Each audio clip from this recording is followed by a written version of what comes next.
Hello everyone, welcome to my YouTube channel let's study साथ साथ। तो जैसा कि आप थंबनेल पर देख ही पा रहे हैं, आज से हम एक नई सीरीज शुरू करने वाले हैं।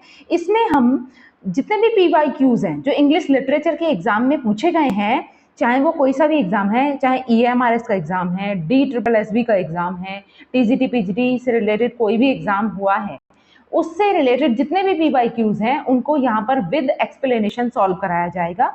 ठीक है, और मैं आशा करती हूँ कि आप लोगों को ये सीरीज बहुत अच्छी लगेगी। चलिए शुरू करते हैं फर्स्ट क्वेश्चन से। देखिए फर्स्ट क्वेश्चन इज आज का जो मैं बता दूं पहले ही कि क्वेश्चन पेपर, जैसा कि आपने थंबनेल पर भी देखा, ये PGT का DSSB PGT का 2024 फेब में जो एग्जाम हुआ है मेल वाला, उसका ये क्वेश्चन पेपर है जिसके मैंने कुछ क्वेश्चंस लिए हैं और उनको हम विद एक्सप्लेनेशन सॉल्व करेंगे। देखिए first question is the The Shepherd's Calendar is a poem that consists of 12 eclogues. How are these eclogues named and what do they signify in the poem written by Edmund Spenser? तो हम बात कर रहे हैं यहाँ पर Edmund Spenser की।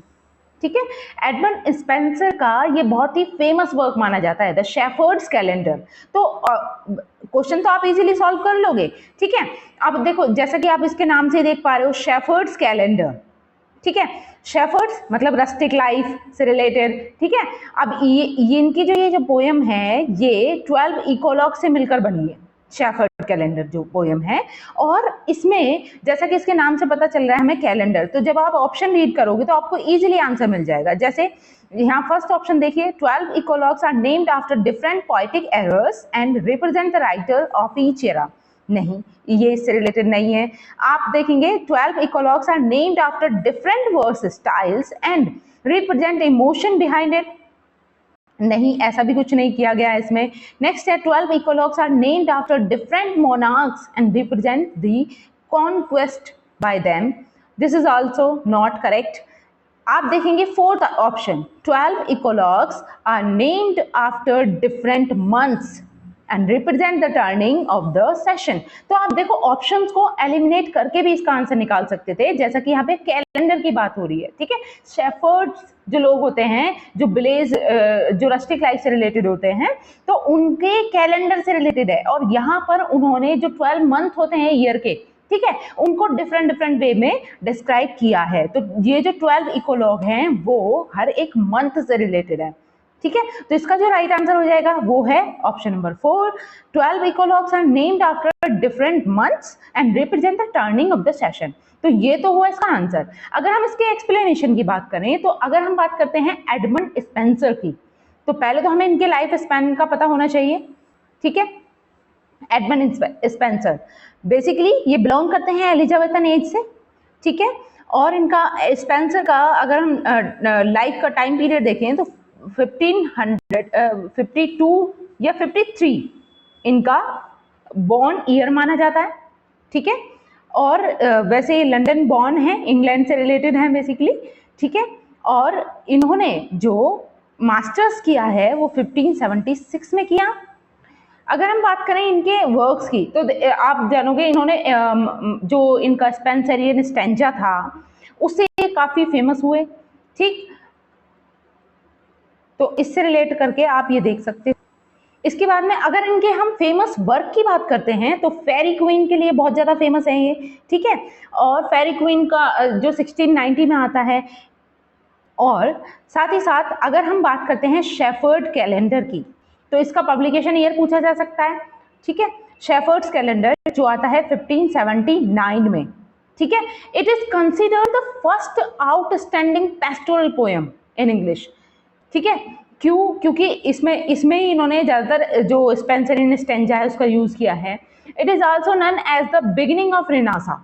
ये जो पोएम है इनकी, जो शेफर्ड्स कैलेंडर जो पोएम है, इसको क्या माना जाता है, रिनासा पीरियड की शुरुआत मानी जाती है। ठीक है, बिगिनिंग ऑफ रिनासा पीरियड। ठीक, अगर हम बात करते हैं इकोलॉग की, जैसे यहाँ पे कहा गया है कि 12 इकोलॉग हैं, तो व्हाट इज इकोलॉग? तो इकोलॉग से रिलेटेड भी क्वेश्चन पूछा जा सकता है। A short pastoral poem usually in dialogue, या फिर हम कह सकते हैं सॉलिलिकीज, ठीक है, डायलॉग की फॉर्म में हो गई, या कोई एक जैसे पेस्टोरल इलेजी के बारे में आपने अक्सर सुना होगा, जो रस्टिक लाइफ से रिलेटेड होती है, ब्लेज लाइफ से, शेफर्ड्स की लाइफ से रिलेटेड होती है। इसी तरीके से ये भी एक पेस्टोरल, एक शॉर्ट पेस्टोरल पोएम होती है जिसको हम इकोलॉग बोलते हैं, and usually in a dialogue soliloquy, dialogue की फॉर्म में होगी या फिर सॉलिलिकी की फॉर्म में होगी। बेस्ड किस पर होती है ये? रूरल लाइफ से रिलेटेड होती है। The society of shepherd's depicting rural life as free from complexities, corruption of more civilized life। ठीक है, अगर आगे देखते हैं, अब चलते हैं हम नेक्स्ट क्वेश्चन पे। ठीक है, आप इसे समझ ही गए होंगे अच्छे तरीके से कि जो शेफर्ड्स कैलेंडर है इसमें जो 12 इकोलॉग दिए हुए हैं, 1 फॉर ईच मंथ। ठीक है, exploring a variety of meters and including archaic vocabulary Spenser borrowed from earlier poetry. ठीक है, जो अर्लियर पोएट्रीज थी उनसे जो इन्होंने जो आर्किक वोकैबुलरी है वो बोरो की, और इसको अपनी इस शेफर्ड्स कैलेंडर जो पोएम है इसमें ट्रांसफर किया, एक तरीके से एक्सप्लेन किया। ठीक है, चलिए moving to the next question. यहाँ पे आप इसकी डिटेल देख सकते हैं। The shepherd's calendar published anonymously. Anonymously क्यों? क्योंकि देखो इसमें ना एडमंड स्पेंसर ने अपने नेम को नहीं लिया था, इनका जो पेन नेम था, पेन नेम था इनका एडमंड स्पेंसर का, उससे ये पब्लिश हुआ था, उस नाम से ये पब्लिश होता है। ठीक है, चलिए moving to the next. Second question is based on the stanza given identify the poem. अब यहाँ पे देखो कुछ लाइंस गिवन है, इससे रिलेट करते हुए हमको आइडेंटिफाई करनी है पोएम। ठीक है, ये सारे क्वेश्चन DSSB PGT में इसी बार फैब 2024 में जो क्वेश्चन हुआ है, जो पेपर हुआ है उसमें पूछे गए हैं, ध्यान रखने हैं। अभी देखिए इसमें स्टैंजा में क्या दिया है? An old mad blind despised and dying king, princes and the dregs of their dull race who flow through public scorn, mud from a muddy spring, rulers who neither see or feel or none। तो यहाँ पे ये जो line given है ये किसके द्वारा कही गई है? हमको उस पोएम को आइडेंटिफाई करना है कि ये कौन सी पोएम से रिलेटेड है, और साथ ही हम देखेंगे कि ये पोएम किसकी है। ठीक है, अब यहाँ पे ऑप्शंस गिवन है। England in 1819, when I have fears, the cloud, to a skylark. तो किससे रिलेटेड है हमको ये जानना है। बेसिकली इस तरीके के जो क्वेश्चंस होते हैं ना, ये कभी भी हम ऐसा नहीं है कि हम सारी लाइंस याद कर सकते हैं कुछ, इनमें तो नॉर्मली हमें अगर याद है तो याद है, और नहीं याद है तो हम उसका कोई अंडरस्टैंडिंग नहीं होती है बेसिकली इनकी। ठीक है, तो ये जो लाइंस हैं ये लाइन ली गई हैं इंग्लैंड इन 1819 से। ठीक है, ये एक पोएम है, किसके द्वारा लिखी गई है ये पोएम? तो ये लिखी गई है पीवी शैली के द्वारा। ठीक है, पीवी शैली जो रोमांटिक पोएट हैं, ठीक, उनके द्वारा ये पोएम लिखी गई है। और ये बेसिकली इंग्लैंड इन 1819 जो है ये पॉलिटिकल सोनेट है, ठीक, विच रिफ्लेक्ट हिज लिबरल आइडल्स। ठीक है, लिबर्टी से रिलेटेड है। ठीक, कंपाइज, इसको अगर हम इसके कंपोजिशन की बात करें तो ये आप देख ही सकते हैं, नेम के साथ ही जुड़ा हुआ है। इसका कंपोजिशन कब होता है? 1819 में होता है, लेकिन ये पब्लिश नहीं हो पाती है 1839 तक भी। ठीक है, 1839 में जाकर in 1839 in the 4 volume of political works of PV Shelley. ठीक है, ये एक वर्क था, ये आपको ध्यान से समझना है कि जो एडवर्ड मैक्सॉन थे, एडवर्ड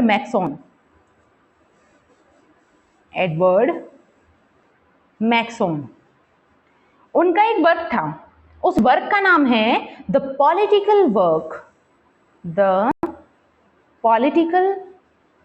वर्क ऑफ शैले। इस तरीके से मान लीजिए, पीबी शैले पूरा नाम दे रखा है इसमें। ठीक है, the political work of Shelley. तो इसका जो 4th वॉल्यूम आता है उसमें जाकर ये इंग्लैंड इन 1819 ये पब्लिश होती है। ठीक है, इसको बाद में एडिट किया गया था, इसके ये जो पोएम आई इंग्लैंड इन 1819, इसको एडिट भी किया गया किसके द्वारा? मैरी शैली के द्वारा। ठीक है, मैरी शैली के द्वारा इसको एडिट किया जाता है, जो वाइफ थी पीवी शैली की। एक क्वेश्चन और, पीवी शैली का अक्सर जो नेम की फुल फॉर्म है वो भी पूछ ली जाती है, तो पीवी शैली की नेम की फुल फॉर्म भी आपको पता होनी चाहिए, क्या है? पर्सी वाइसी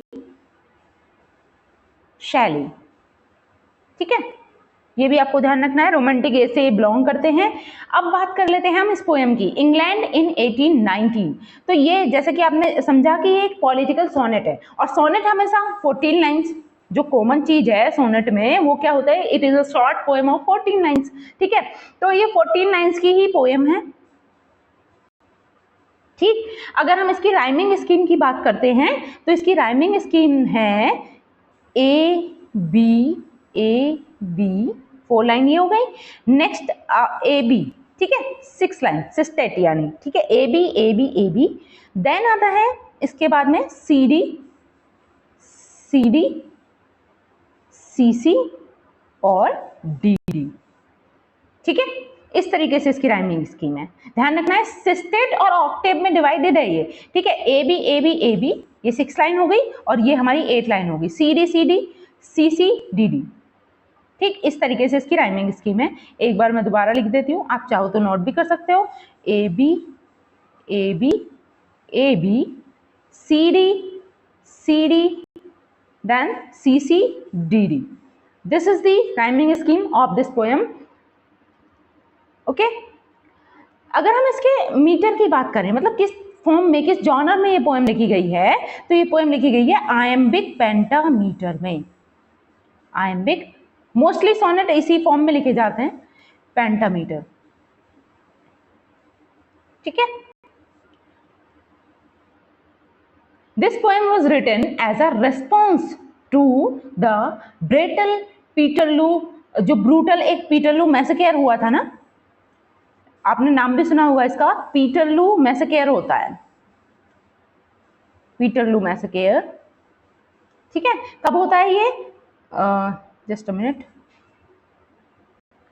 मैसेकेयर ये कब होता है, ये अगस्त 1819 में होता है, अगस्त 1819। तो ये जो पोएम लिखी गई थी इंग्लैंड इन 1819, ये इसके रिस्पॉन्स में लिखी जाती है। ठीक है, इसको क्रिटिसाइज करने के लिए पोएम को लिखा गया था। ठीक, the sonnet describe a very forlorn reality. इस पोएम में ना बिल्कुल एक रियल पिक्चर को शो किया गया है कि उस टाइम पे कितना अत्याचार, क्या किस तरीके की चीजें वहां पे लंदन में, इंग्लैंड में चल रही थी। ठीक है, the poem passionately attacks as the poet sees it England's descendant operation ruling class. जो रूलिंग क्लास थी उसका किस तरीके से, जो लेबर क्लास है उस पर अत्याचार हो रहा था उस टाइम पे जो रेंज चल रहा था, वहां पे शासन किसका था, तो वो किंग जॉर्ज थर्ड का था।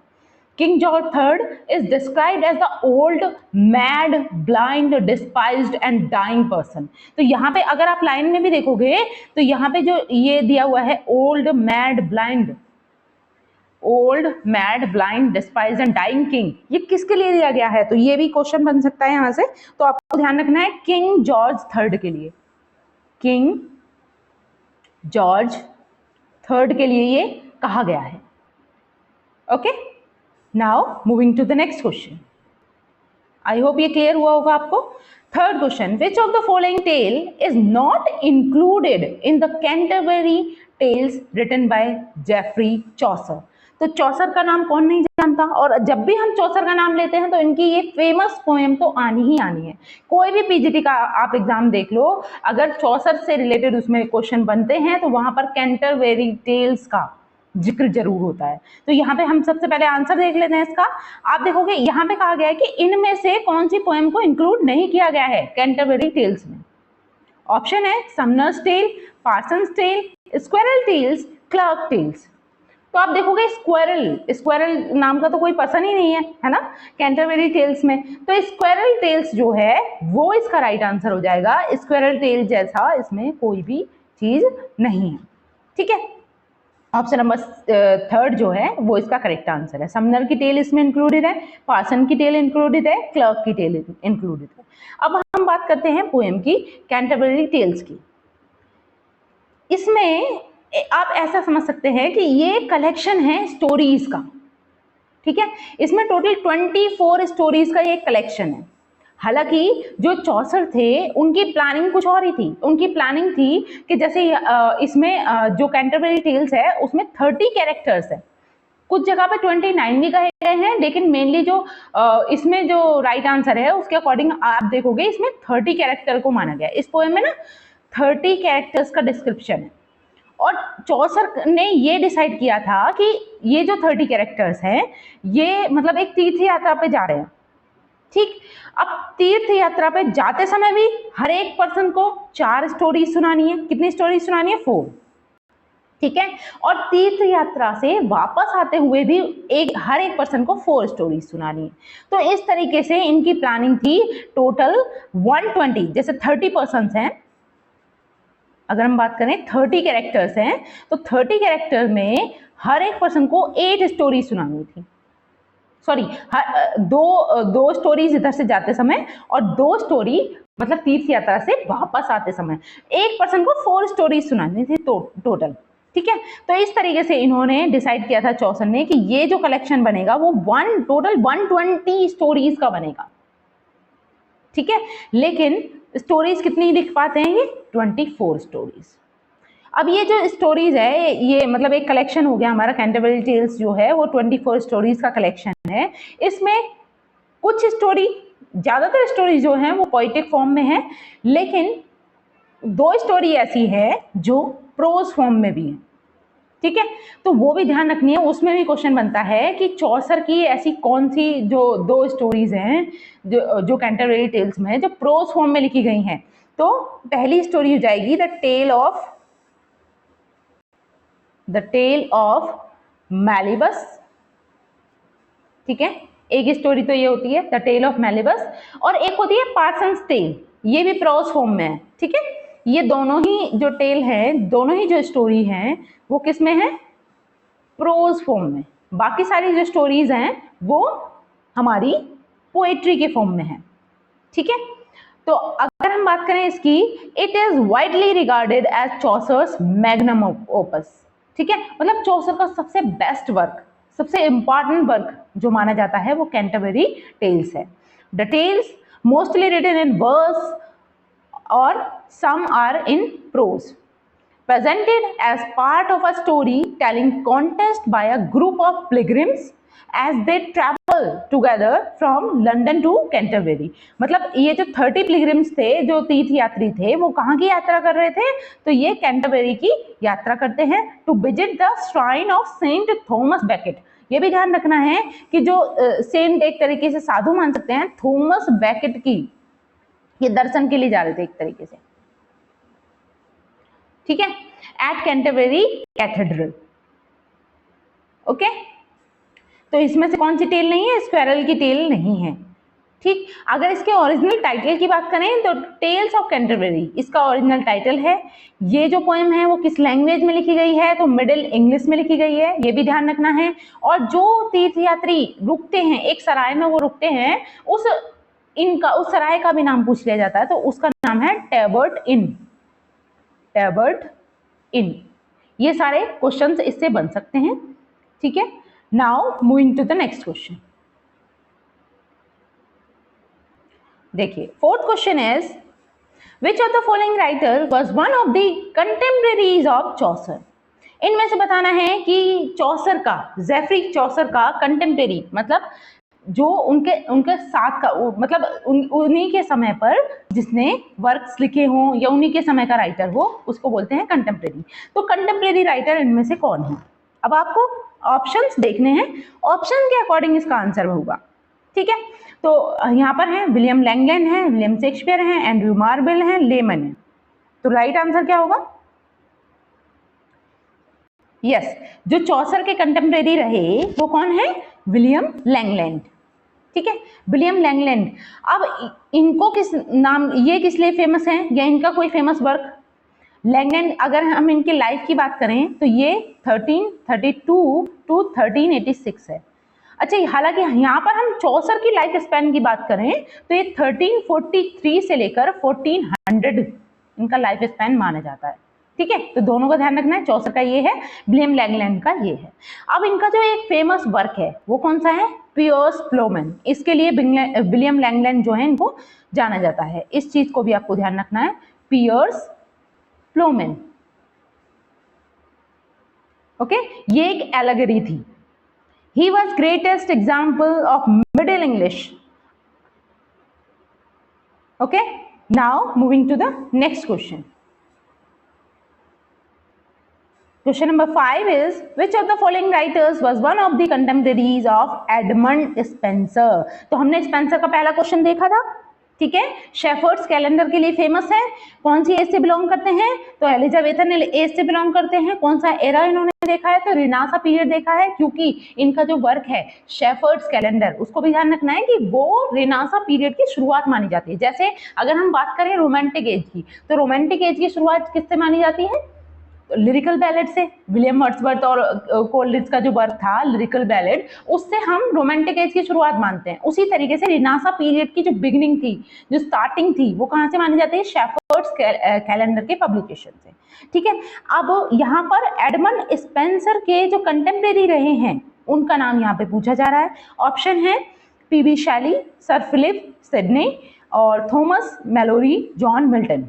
तो यहाँ पे राइट आंसर क्या होगा, यस, इसका जो करेक्ट आंसर होगा वो क्या है, सर फिलिप सिडनी। ये भी इन्हीं के कंटेम्परेरी हैं। और फिलिप सिडनी का अगर हम लाइफ स्पैन की बात करें तो ये रहा है 1554 टू 1586। हालांकि डेट वगैरह भी पूछ ली जाती है, डेट और मंथ, पर उस पर ज्यादा फोकस नहीं करना है, मतलब डिटेल में नहीं पूछा जाता है। ध्यान रखने के लिए आप लिख भी सकते हो 1554। इनका जो जन्म होता है वो नवंबर 30 नवंबर 1554 में होता है और डेथ 17 अक्टूबर 1586। मात्र 31 ईयर ये जिए थे, ठीक है। इंग्लिश पोएट है, कार्टियर रहे हैं, स्कॉलर हैं एंड सोल्जर, ठीक है। ये बिलोंग करते हैं एलिजाबेथन एज से, ऑब्वियस ही बात है, एडमंड स्पेंसर के वो ये कंटेम्परेरी हैं, और buried in old Saint Paul cathedral London, ठीक है। और आगे अगर हम बात करें तो ये किस लिए फेमस है, इनके जो फेमस वर्क हैं इनके सर फिलिप सिडनी के, तो फिलिप सिडनी का नाम आप अक्सर सुनते हो किसके साथ, एस्ट्रोफिल एंड स्टेला। इनका जो वर्क है एक बहुत ही फेमस वर्क है एस्ट्रोफिल एंड स्टेला, उसके लिए आप फिलिप सिडनी का नाम सुनते हो। नेक्स्ट अगर हम बात करें काउंटेस ऑफ पेम्ब्रुक्स, ठीक है, इसके लिए भी तो इनके फेमस वर्क हैं, ये आपको ध्यान रखने हैं। और एस्ट्रोफिल और स्टेला का अगर कंपोजिशन ईयर पूछा जाए तो वो 1580 था, ठीक है, ये भी ध्यान रखना है। वर्क का नाम भी आप नोट कर सकते हो, एस्ट्रोफिल एंड स्टेला, ठीक है। और ये पब्लिश होता है 1580 में। Okay, moving to the next Question number 6 is, The Fairy Queen is an allegory written by Spencer in the praise of Queen Elizabeth। ठीक है, एलिजाबेथन पीरियड से बिलोंग कर रहे थे। क्वीन एलिजाबेथ के प्रेज में, उनकी प्रशंसा के लिए इन्होंने एक वर्क लिखा जिसका नाम था फेरी क्वीन। बहुत ही मोस्ट इंपॉर्टेंट वर्क है, इनफैक्ट इसकी हर एक बुक इंपॉर्टेंट है, ठीक है। The queen is referred to as which of the following characters in the poem. तो क्वीन जो है उसको कौन से कैरेक्टर से रेफर किया गया है पोएम में, मतलब ऐसा कौन सा कैरेक्टर है जिससे रिलेट करती हैं क्वीन एलिजाबेथ। ऑप्शन है कैलिडो, कैम्बीना, अर्थर या फिर ग्लोरियाना। तो देखिए यहाँ पे फेरी क्वीन की अगर हम बात करें तो क्वीन एलिजाबेथ जो रिप्रेजेंट करती हैं वो कैरेक्टर है ग्लोरियाना, ठीक है, ये ध्यान रखना है, ग्लोरियाना से रिलेटेड है। अगर हम फेरी क्वीन वर्क की बात करें, एडमंड स्पेंसर के बारे में हम पहले ही डिस्कशन कर चुके हैं। अब फेरी क्वीन की बात करते हैं। फेरी क्वीन अगर हम इसकी बात करें तो English epic poem by Edmund Spenser. इसकी जो बुक 1 से लेकर 3rd है, मतलब इसकी book 1, first, second and 3rd, ये जो तीनों बुक्स हैं ये पब्लिश होती हैं 1590 में, ठीक है। उसके बाद इसका मतलब इसे रीपब्लिश कराया जाता है 1596 में, इसका रिवाइज्ड वर्जन आता है एक तरीके से, ठीक है। तो 1596 में आता है, साथ ही साथ उसमें 3 बुक्स को और ऐड कर लिया जाता है, ठीक है। 1596 में 3 बुक्स और ऐड होती हैं इसमें, और बुक नंबर 4, 5 and 6। ठीक है, तो आपको ध्यान रखना है first 3 books were published in 1590 and later 4th, 5th and 6th book published in 1596। इसमें टोटल लाइंस की बात करें तो 36,000 लाइंस हैं इसमें टोटल, काफी लेंथी, काफी लॉन्ग पोएम है। टोटल स्टैंजास इसमें 4,000 है। ठीक है, 4,000 stanzas in this poem, one of the largest poems written by Edmund Spenser. It is also the work in which Spenser invented the verse from known as the Spenserian stanza। इस चीज को और focus करना है कि ये ऐसा पहला वर्क था, शेफर्ड कैलेंडर में उन्होंने स्पेंसरियन स्टेंजा का यूज नहीं किया था। यहाँ पर हम कह रहे हैं कि ये जो पहला फेरी क्वीन, जो ये पहला ऐसा वर्क था जिसमें इन्होंने एक नई तरीके की फॉर्म का इन्वेंशन किया, जिसको नाम दिया गया स्पेंसरियन स्टैंजा। इसमें ऐसी कौन सी खासियत है इस स्टैंजा में? तो इसमें आप देखोगे ये जो स्टैंजा होता है ना, 9 लाइन स्टैंजा है। स्पेंसरियन स्टैंजा जो है वो 9 लाइन स्टैंजा है। ठीक है, इसमें 8 लाइन जो स्टार्टिंग की हैं वो अलग फॉर्म में रहती हैं और लास्ट की लाइन अलग फॉर्म में। ओके, आई होप आपको क्लियर हुआ होगा ये। चलिए अब नेक्स्ट क्वेश्चन देख लेते हैं। यहाँ पे मैचिंग से रिलेटेड है, तो मैंने इसके ऑप्शन नहीं रखे हैं, हम डायरेक्ट मैच करेंगे। यहाँ पे देखो, match the dramatist with the dialogue from their place. तो यहाँ पे कहा गया है कि यहाँ जो डायलॉग्स हैं उनको उनके प्लेज से, मतलब प्ले के जो राइटर हैं उनसे रिलेट करके बताना है। ठीक है, जैसे पहली स्टेटमेंट है, Saturn begins to shift me with his pride, as in this furnace God shall try my faith। देखिए, हालांकि हमें सैटर्न नाम सुनते ही सबसे पहले हमें पैराडाइज लॉस्ट की याद आ रही है, लेकिन यहाँ पे ये लाइन उससे रिलेटेड नहीं है। Saturn begins to shift me with his pride, as in this furnace God shall try my faith। तो ये लाइन अगर आप देखोगे तो ये किससे रिलेटेड है? ऑप्शन दिए हुए हैं, William Shakespeare, TS. Eliot, Christopher Marlowe.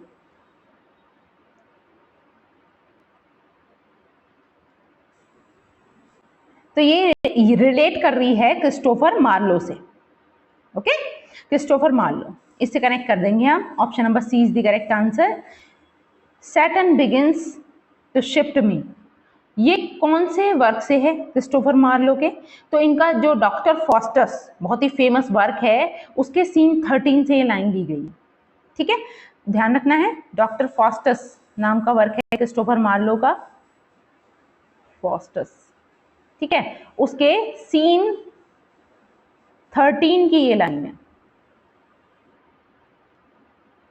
Now moving to the next.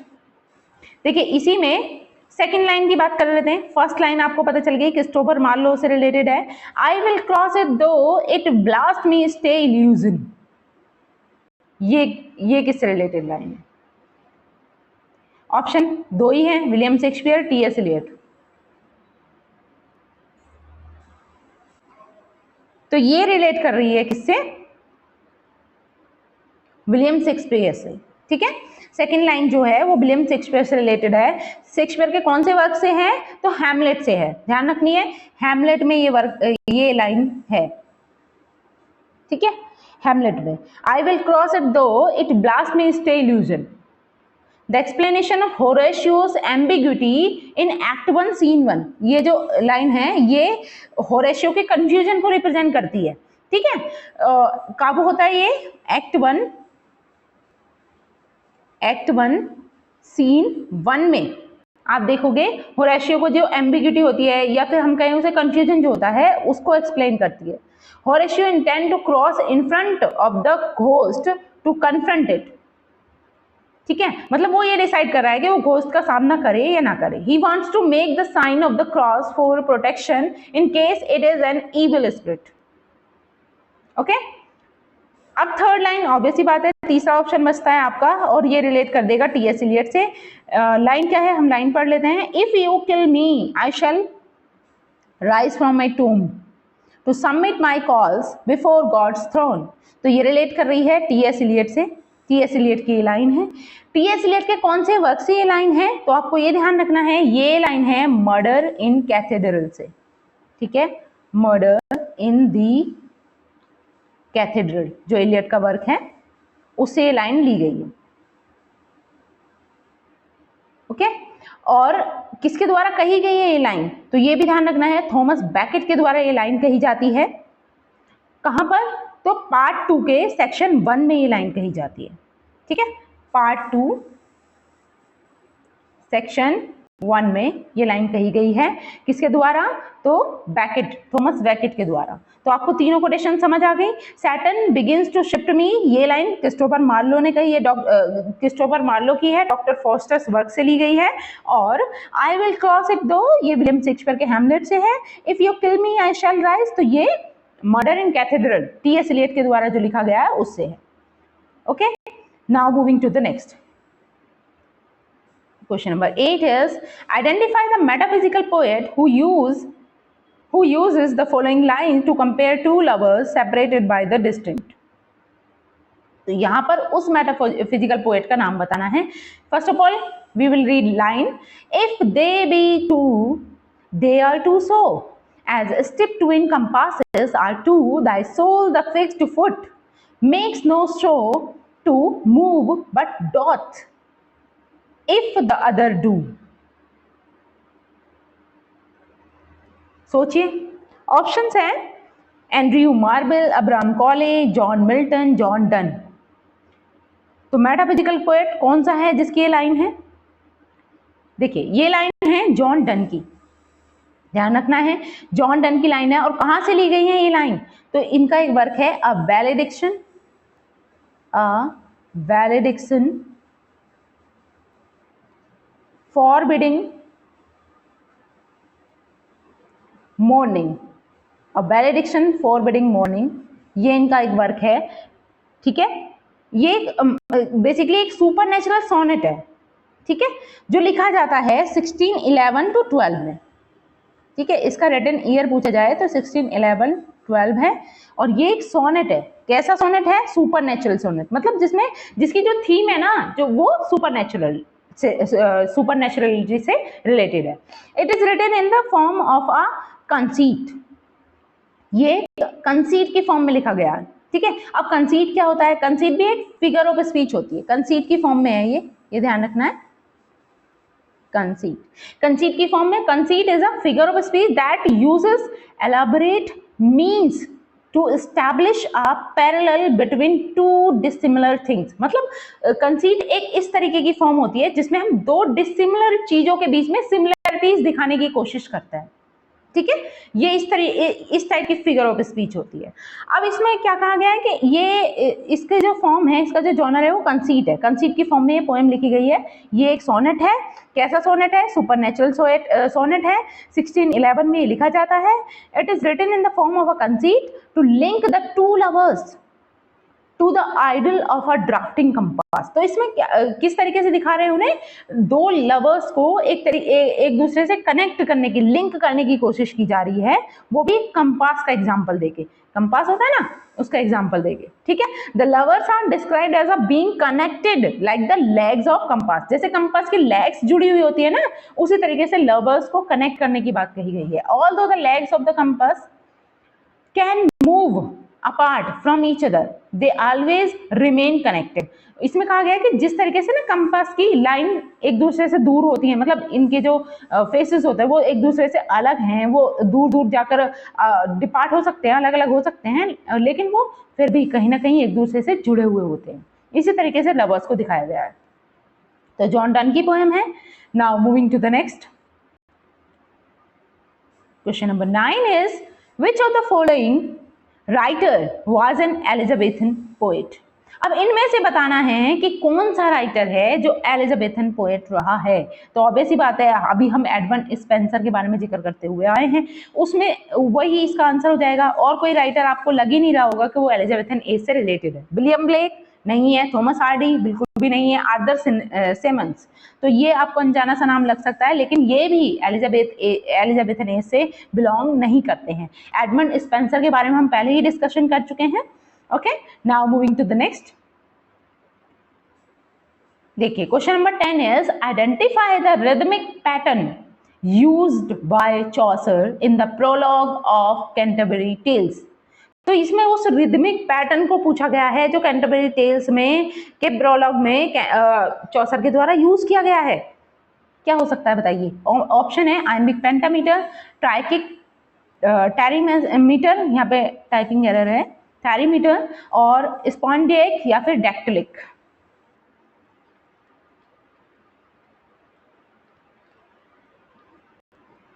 Yes, इसका जो राइट आंसर है वो क्या है? Iambic pentameter. ठीक है, आइम्बिक पेंटामीटर के फॉर्म में ही वो लिखा गया है कैंटरबरी टेल्स, और इसके बारे में हम डिस्कशन कर चुके हैं। तो आज के लिए हम इतना ही रखेंगे। आई होप, हालांकि आगे क्वेश्चन है लेकिन एक्सप्लेनेशन से वीडियो काफ़ी लेंथी हो जाएगी, तो मैं यहीं पे इसे विराम करूंगी आज की वीडियो को। हम इससे आगे के क्वेश्चन कल की वीडियो में देखेंगे। कल भी हम DSSB PGT मेल वाला जो पेपर है इसके ही आगे के लिटरेचर के क्वेश्चन को सॉल्व करेंगे। आपका इम्पोर्टेंट काम ये है कि आज आप इस वीडियो के बारे में अपना रिव्यू देंगे। आपको एक्सप्लेनेशन कैसी लगी ये आप बताएंगे, जिससे कि मुझे डायरेक्शन मिले, मुझे और क्या इम्प्रोवाइजेशन करना है इसमें, ठीक है, वो आप बताएंगे। ठीक है, साथ ही साथ अगर आपको वीडियो अच्छी लगी है तो प्लीज इसे लाइक कीजिएगा, ज्यादा से ज्यादा कमेंट करेंगे, जैसा भी हो मैं आपको रिस्पॉन्स करूंगी उसी के अकॉर्डिंग। ठीक है, और अगर आप जुड़े रहना चाहते हैं तो चैनल को सब्सक्राइब जरूर कीजिएगा। मिलते हैं नेक्स्ट वीडियो में, तब तक के लिए thanks for watching, keep learning and keep supporting me. Thank you.